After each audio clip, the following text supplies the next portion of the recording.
வாழை திரைப்படம் வெளியாகி பெரும் ஆதரவை பெற்று வரும் நிலையில் இதனை 10 ஆண்டுகளுக்கு முன்பே சிறுகதையாக எழுதியுள்ளதாக சாகித்ய அகாடமி விருது பெற்ற எழுத்தாளர் சோ தர்மன் தெரிவித்துள்ளார்.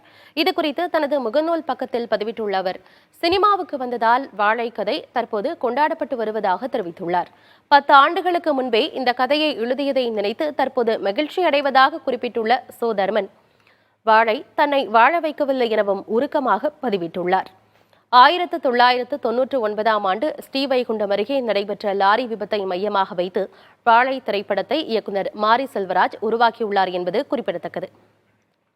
வாழை திரைப்படத்தின் கதையை தான் ஏற்கனவே சிறுகதையாக எழுதிவிட்டதாகவும் அதை படமாக எடுக்க யாரும் தன்னிடம் அனுமதி கேட்கவில்லை என்றும் பிரபல எழுத்தாளரும் சாகித்ய அகாடமி விருது பெற்றவருமான சோ தர்மன் புதிய தலைமுறைக்கு பேட்டியளித்துள்ளார்.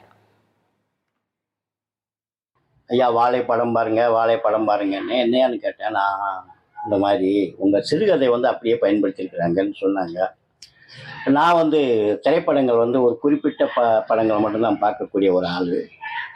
சரிஞ்சு நேற்று படம் பார்த்தா அது என்னுடைய வாழை அடி அப்படின்னு டேஷ் அப்படின்னு ஒரு சிறுகதை. அது ஏன் டேஷ் போட்டிருக்கேன்னா, வாழையடி வாழையாக இந்த சிறுவர்கள் இந்த கஷ்டம்லாம் தலைமுறையாக பட்டுக்கிட்டு இருக்காங்க அப்படிங்கிறத குறியீடு பண்ணதுக்கு தான் வாழையடின்னு போட்டு டேஷ்னு போட்டிருப்பேன்.